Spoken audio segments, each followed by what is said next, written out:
Kaya binigay nung 1800 yung health reform. Basically, ito yung 8 laws of health. Kaya hindi discuss natin nutrition. So, para malaman natin talaga na napakataas ng antas o pamantayan na ibig ng Panginoon na yung mga stimulating food na yun, step by step, ayun, matanggal natin. Ngayon, ang tanong, ano ba yung mga stimulating? Oo, Siguro alam naman natin na yun. Lahat naman ng flesh food, stimulating food yan. Saka yung mga hard drinks, coffee. Yung kumbaga nakakapagpa-hyper sa atin bilang isang tao. Yun yung bagay na ibig ng Panginoon na huwag na tayo doon. Kasi, at ang napakaganda pa yung for those who are waiting for the second coming of Christ, meat eating will be done away. So are we waiting? Everybody is saying that we are all waiting for the soon coming of Christ. And we know that the time that we have is something enough for us to realize that the rapid turnover, especially the prophecy, na lahat yata tayo ay nakakaalam na iba na talaga yung takbo ng kapaligiran, sapat na siguro ito na ating pagtibayin na talagang may special tayo na protocol o yung regimen o yung program na yung lifestyle diet natin, ipit na natin doon sa lugar na ating pupuntahan. Amen. Gusto ko yung Doc, yung lifestyle natin, yung regimen, yung protocol, yung program, mga kaibigan. Iba po kasi, di ba, kapag kunyari tayo, Doc, tayo ay nasa computer, kumbaga, kung tayo ay nagtatrabaho sa more of computer science or mga yung related sa about computers, naka-program, gumagawa sila ng program. Tayo, mga tao tayo, we are programmed, we are created from the image of God. Yeah. So, kailangan, nakikita din sa atin kung ano yung characteristics ng Panginoon, kung paano siya magsalita. Di ba, nakapaloob na talaga dun eh. Yung pinaka-character talaga, mga kaibigan ng Panginoon, dapat nakikita sa atin ng mga anak niya because we are formed in the image of God and we are His children. Ang ganda nun, Doc.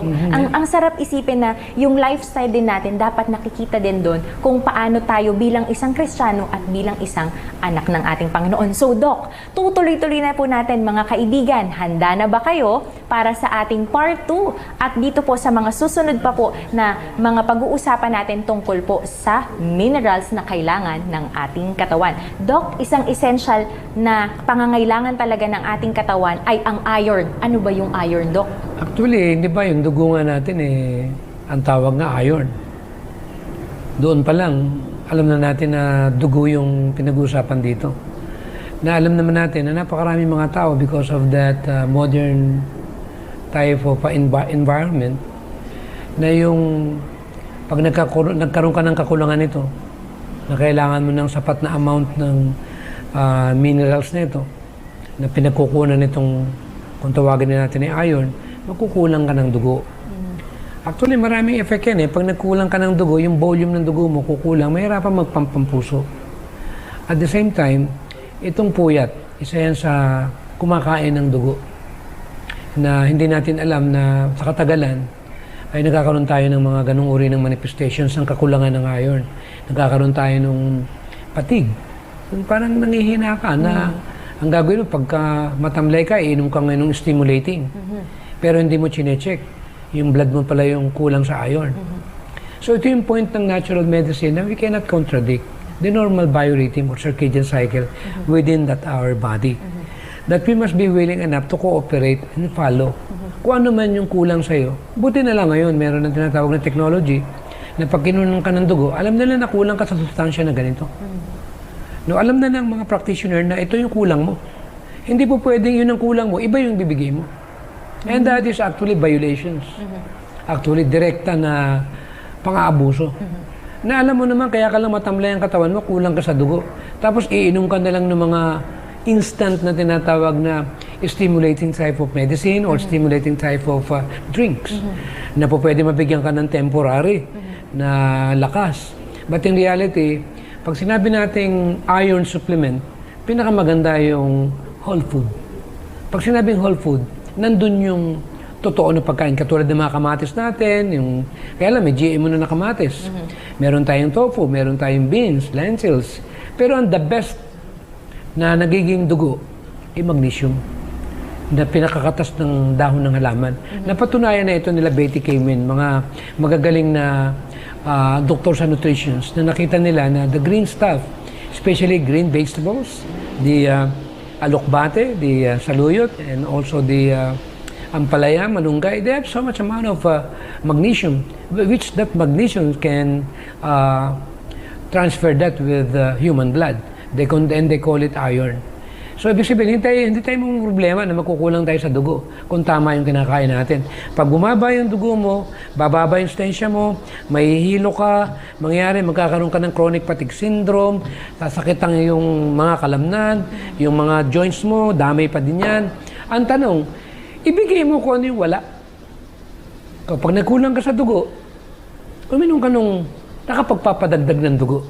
Ito na nga yung iron. Pero dapat yung doon tayo mga kaibigan sa natural. Yung mga binigay mo nga example, Dok. Kasi mahirap din po yung puro synthetic po yung ating mga iniinom. Yeah. Kasi syempre, ang nasasakta naman doon, yung ating kidney naman, Dok. Diba? Kasi siya yung tagasala ng ating dugo. At kung bibili naman tayo ng mga supplement, may marami rin namang vitamina, commercialized din yung product nila. Kaya maraming umiinom ng mga supplement, ng mga minerals, na nagkakaroon silang tinatawag na kidney problem.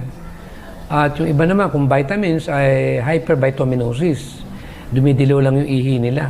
But in reality, hindi naman nakakapasok doon sa tamang lugar na dapat mapuntahan nila. Hindi katulad kunyari, di ba kanina pinag-aralan natin yung interdependent or intricate tapestry or what you call that, codependency. Something that they have to be together. Nakita natin, pag walang vitamin C, yung mga essentials na yun, hindi rin makapasok doon sa dugo. Hindi maa-absorb. Hindi katulad ng talbos ng kamote, nandun na lahat eh. May vitamin C. May iron. May iron, lahatin mo na. So, ibig sabihin, you don't need to find something to see to it that you'll be able to absorb that. Kasi pinag-uusapan dito yung assimilations eh. Absorptions ng nutrients na yun eh. So, yun yung tinatawag na built-in. Na pag kumain ka ng fruits, may vitamin C, may enzymes, may minerals, may protein. Nandun yung buong team. Kompleto. Ay, gusto ko yung Doc, yung buo na yung team. Kumbaga sa mga basketball players, Diba, kompleto paano naman na. gadang gumawa Liga eh. na, Ang problema lang naman ng tao, pakialamero nga eh. Sometimes we act like more than God. Sino ba pwedeng gumawa ng papaya? Wala naman eh. Meron ba pwedeng gumawa ng sitaw?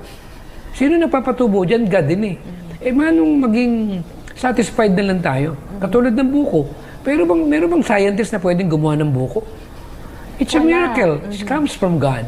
And that's something for us to realize that once we are getting those kinds of natural resources from the environment, ingatan natin.